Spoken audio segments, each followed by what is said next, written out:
The most bizarre ways people have died in history. Out of the roughly 100 billion humans who have ever walked the face of this planet across thousands of years of civilization, the vast majority will pass away in entirely predictable, standard and biologically normal ways. We think of old age, common illnesses, or standard accidents like slips, trips, and falls. We expect life to follow a somewhat logical trajectory, even when it reaches its inevitable conclusion.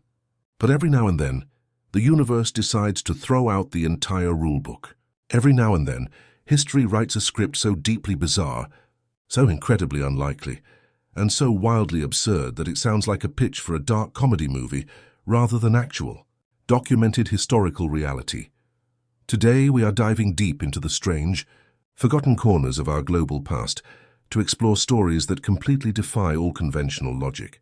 We are uncovering tales of individuals whose lives were cut short not by grand battles, tragic political assassinations, or terrible plagues, but by the most mundane, unexpected, and downright shocking objects and situations imaginable. We are talking about freak occurrences that make you stop in your tracks and realize just how chaotic, fragile, and unpredictable our existence truly can be when the stars align in the worst possible way. This script isn't just a list of random occurrences. It is a deep dive into the psychological and historical context of these individuals, exploring how their everyday choices and environments led them down a path toward an unimaginable finale.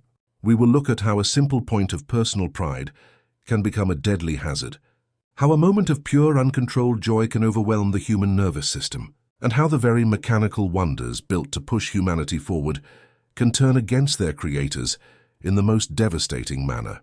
So get ready to question everything you know about the safety of daily life. From the grand, sun-drenched halls of ancient Mediterranean philosophy to the bustling, smoke-filled streets of industrializing nations, here is the definitive, comprehensive breakdown of the most bizarre deaths in human history. Segment 1. The Fatal Facial Hair.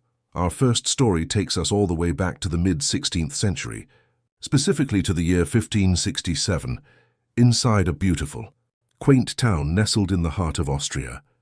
Meet a man who was, by all accounts of his contemporary citizens, an exceptionally respected, popular, and highly successful member of his community. He was a beloved town leader, a mayor who dedicated his time to managing complex local affairs, settling bitter disputes among neighbors, and ensuring that his municipality thrived in an era of great regional instability. To the people who interacted with him daily, he was just a completely normal, highly dependable and pragmatic guy. Except, of course, for one incredibly prominent, unmistakable feature right on his face that separated him from every other human being in the region. This man possessed a beard that was absolutely legendary. It wasn't just a long beard by modern standards. It was a monumental feat of genetic luck, decades of patience and meticulous daily grooming. According to historical records kept by the town, his beard measured nearly 5 feet, or about 1.4 meters in length. To put that into perspective, his facial hair was almost as tall as an entire adult human being of that era. It was so incredibly long that if he simply let it hang free from his chin, it would trail directly on the dusty, unpaved ground behind him like a furry, majestic cape sweeping up dirt, mud, and debris wherever he chose to walk. Naturally, navigating daily life with a 5-foot chin curtain is highly impractical, if not downright dangerous. If he were to walk through a crowded market or attempt to sit at a dinner table, his beard would constantly get caught indoors, stepped on by passers-by, or dipped into his food. So to keep his prized possession pristine, clean, and out of harm's way, he developed a clever system. He kept the massive beard neatly rolled up, carefully folded, and tucked away into a specially designed, reinforced small pocket sewn onto his vest. For decades, this system worked flawlessly. It allowed him to maintain his status as a local icon and a symbol of masculine dignity while still performing his grueling daily administrative duties without tripping over his own face. But on one fateful autumn day, absolute disaster struck the town. A massive, aggressive fire broke out in a local residential building, and thick, choking black smoke began pouring into the narrow medieval streets. Panic instantly erupted throughout the community as people realized how quickly wood and thatch homes could burn to the ground. As the leader of the town, His natural instinct wasn't to run away and save himself. It was to immediately rush out into the chaos, brave the heat, and help direct the frightened, screaming citizens to safety. He sprinted through the smoke-filled corridors of the public square, shouting instructions and guiding families toward the town exits. But in the sheer, overwhelming panic of the moment, with adrenaline pumping wildly through his veins, alarms blaring and smoke clouding his vision, he made one crucial, catastrophic mistake. He completely forgot to secure his massive beard inside its protective vest pocket before running out the door. As he rushed down a steep, narrow and poorly lit flight of wooden stairs inside the town hall to escape the spreading flames and collapsing structures, his long beard unraveled from his vest, flowing out into the air before falling down past his knees. In mid-stride, as he sprinted down the steps, his boot came down directly onto the very tip of his own 5-foot-long beard.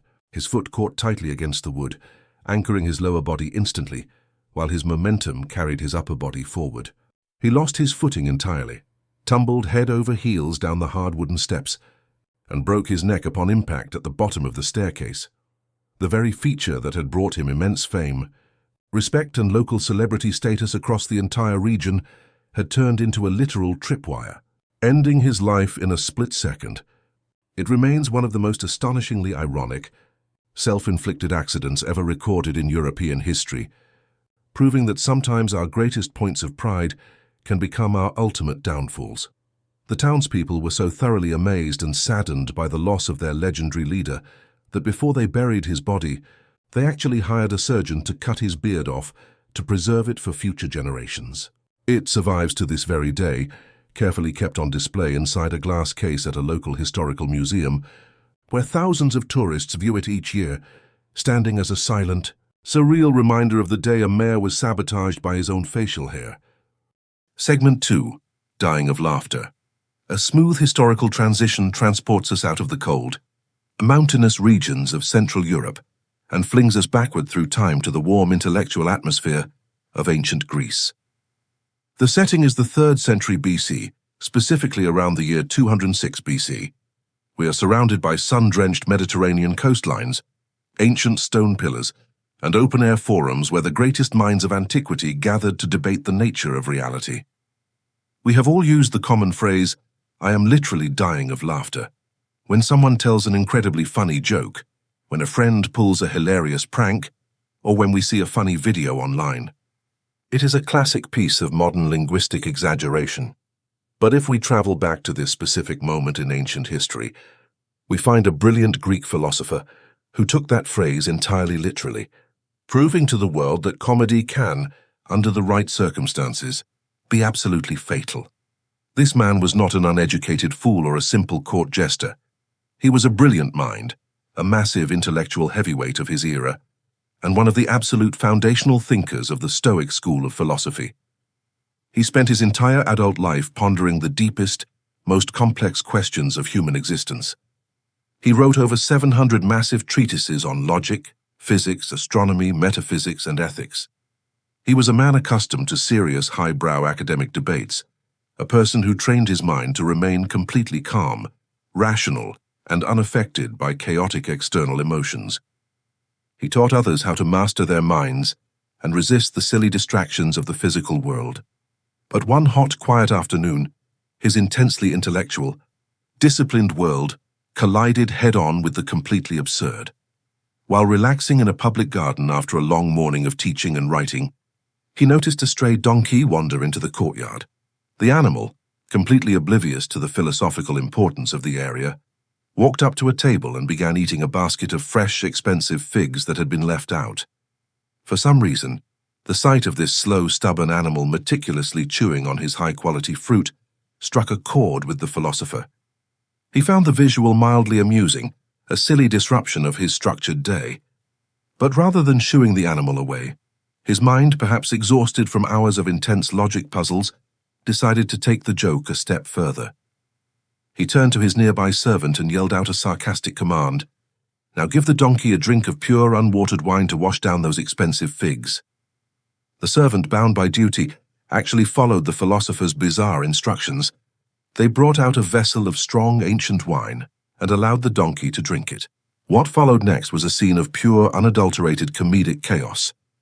Watching a completely intoxicated donkey stumble around a pristine Greek garden, praying at the sky, tripping over its own hooves, and trying desperately to maintain its balance while continuing to aggressively munch on figs, broke the philosopher's brain. The contrast between his serious, logical life and the sheer stupidity of a drunk donkey was too much to bear. He began to laugh, but this wasn't just a polite giggle or a brief chuckle.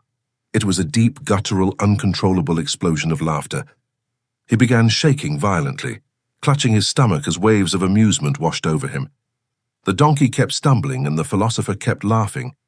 Minutes passed, and he found himself completely unable to catch his breath.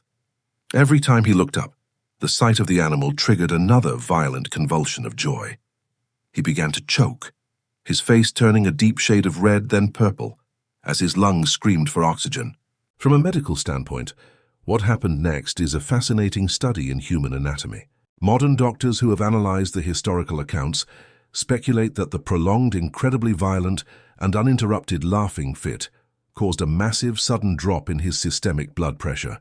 Alternatively, the intense physical strain of laughing for such an extended period without adequate oxygen intake may have triggered a severe cardiac arrhythmia or a sudden heart attack.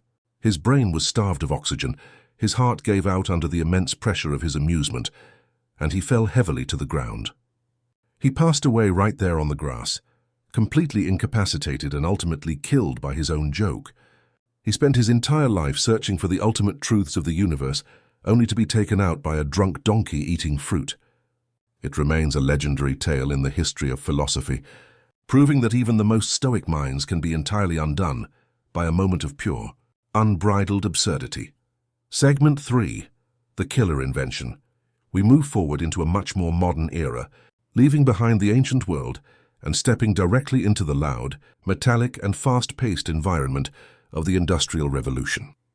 The year is 1867, and the location is the United States, an era defined by rapid technological advancement, massive iron foundries, and brilliant inventors who were completely reshaping how human society operated. There is a deep, profound, and heartbreaking tragedy when the very thing you dedicate your life to creating, the machine you pour your blood, sweat, and tears into perfecting, becomes the exact instrument that takes your life. This is the tragic story of an American inventor named William Bullock. Bullock was an engineering genius who changed the world of journalism, mass communication, and literacy forever. Before his inventions came along, printing newspapers was a slow, agonizing, and incredibly labor-intensive process. Printers had to manually feed individual sheets of paper into a press one single page at a time, a method that made mass-producing information incredibly expensive and time-consuming. Bullock looked at this outdated system and decided to revolutionize it. He invented what is known as the rotary web printing press. Instead of using single sheets of paper, his magnificent new machine utilized a continuous, massive roll of paper that could be fed through spinning iron cylinders at lightning-fast speeds. His invention could automatically print on both sides of the paper at once, cut the pages precisely, and fold the newspapers automatically without a human hand ever needing to touch them. It was a masterpiece of mechanical engineering, a giant leap forward that allowed newspapers to print tens of thousands of copies an hour, making news accessible to the average working-class citizen for the very first time in history. On April 2, 1867, Bullock traveled to the city of Philadelphia to personally oversee the installation and fine-tuning of one of his massive, brand-new commercial printing presses for a major newspaper called the Public Ledger. The atmosphere inside the printing plant was loud, hectic, and filled with the smell of heavy industrial grease and fresh ink. As they ran the initial tests on the giant machine, Bullock noticed that it was acting up. A massive, heavy driving belt that transferred power from the engine to the spinning cylinders had slipped off its track, causing the whole machine to jam and screech to a halt. Frustrated by the mechanical delay and eager to show everyone how easily the machine could be managed, Bullock walked up to the running apparatus.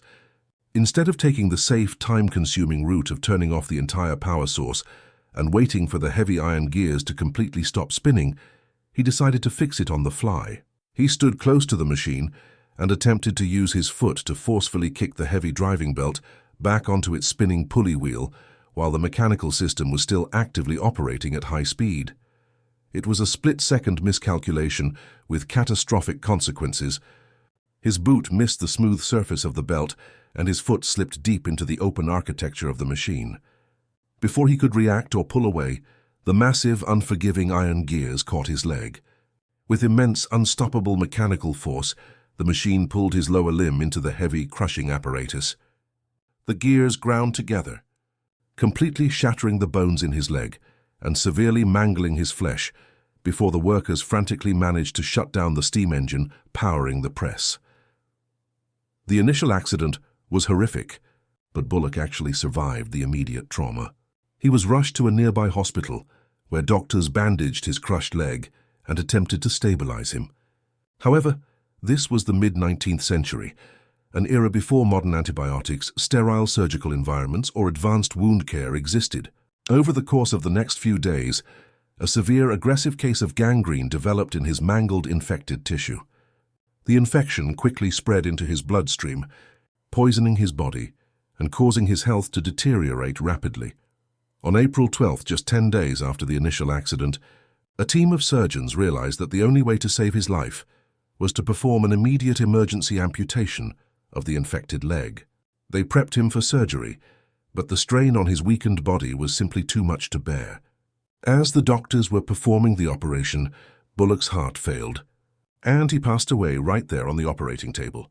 The revolutionary machine he had envisioned, designed, and built with his own hands, the machine meant to carry his name into the history books as a pioneer of progress, had turned into a monstrous trap, claiming the life of its own creator.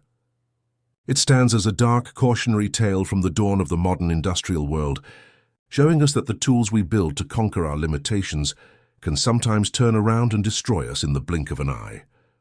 3 completely different historical eras, 3 entirely different walks of life, and 3 brilliant, accomplished men, all brought down not by the grand, dramatic forces of war or disease, but by a 5-foot beard, a drunk donkey, and a revolutionary printing press. It is a sobering yet deeply fascinating realization that no matter how much control we think we have over our destinies, no matter how much fame, intelligence, or wealth we accumulate, history is always waiting around the corner, with an unpredictable twist that can change everything in an instant. It proves that truth is quite frequently much stranger, weirder, and more unbelievable than any fiction a Hollywood writer could ever dream up. Which of these 3 bizarre historical stories did you find the most shocking or unbelievable? Was it the tragic tale of the Austrian mayor tripped up by his own facial pride, the Greek philosopher who literally laughed himself into the afterlife over a donkey eating figs, or the American inventor crushed by the very gears of his own technological masterpiece? Let me know your thoughts, theories, and reactions in the comments section below. I read through them all and love seeing your takes on these forgotten moments of history. If you enjoyed this deep dive into the weird, chaotic and fascinating corners of our past, make sure to hit that like button to support the channel. Don't forget to click the subscribe button and turn on the notification bell so you never miss out on our weekly explorations of the strange, the unusual, and the unexplained events that shaped human history. Thank you so much for watching today's video. Stay safe out there, look out for your own safety hazards in daily life, and I will see you all in the very next video.